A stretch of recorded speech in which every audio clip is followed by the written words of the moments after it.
कामाचे जर झाले ना तर लय आनंद आहे. अहो फक्त प्रामाणिकपणा पाहिजे.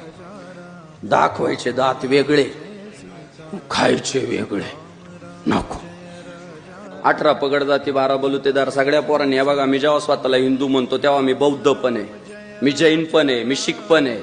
परवा तारकेश्वर गडाचे महंत सद्गुरू आदिनाथ बाबा शास्त्री यांच्या पायाजवळ मी बसलो होतो. म्हटलं बाबा, हा आपलाच समाज जर एकमेकांवर तुटून पडला तर पुढं लय मोठी संकट येणार आहे, अवघड होऊन जाईल आपलं. बाबांनी वाक्य फार चांगले वापरले. बाबा म्हटले, बापू एक वैशिष्ट्य आहे आपल्या महाराष्ट्राचं, आपला जो हिंदू समाज आहे ना हा व्याख्यात्यांचं राजकारण्यांचं जास्त मनावर नाही घेत. हा आपला जो हिंदू समाज आहे ना हा साधू संतांचंच मनावर घेतो. आणि त्यामुळं बापू आपण एक पथ्य पाळू, आपण जातीची बाजू घ्यायची नाही, आपण धर्माची बाजू घ्यायची.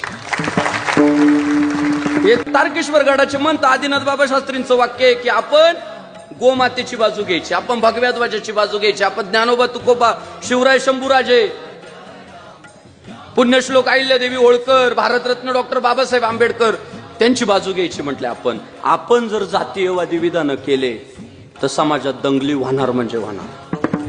ते आदिनाथ बाबांचं वाक्य मा इतकं खोलवर गेलं ना, म्हटलं बस आपण तर आहेच हिंदुत्ववादी,